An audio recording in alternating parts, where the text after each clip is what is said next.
திரும்ப திரும்ப உங்களுடைய பிரச்சனை என்ன?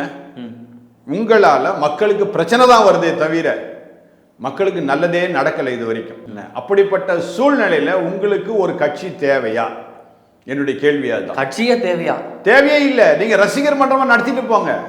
ரசிகரை மட்டும் குளிர்ச்சிப்படுத்தினா போதுமா? ரசிகர் மன்றம் நீ நடத்திட்டு போங்களோ, வேண்டான்னு சொல்லுங்க. இப்பவுமே இந்த கூட்டத்துக்கு நீங்க எவ்வளவுங்க செலவு பண்ணீங்க? எங்க உங்க தாவேக கட்சி தலைவர் நீங்க தான். இந்த கூட்டத்துக்கு உங்களுடைய செலவு எவ்வளோ கணக்கு கொடுக்க முடியுமா?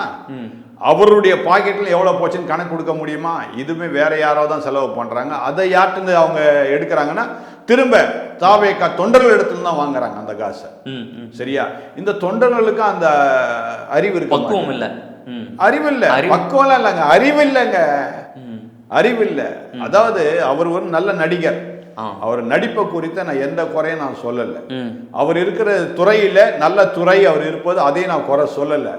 அந்த துறையிலே எந்த துறை நமக்கு நல்லதோ அந்த துறையில நம்ம இன்னும் கொஞ்சம் மேலே ஏறி போகணுமே தவிர அவன் செய்யறான் இவன் செய்யறான் நானும் அந்த மாதிரி செய்வேன்னு சொன்னா நீ சரிக்கு தான் விழுவேன்.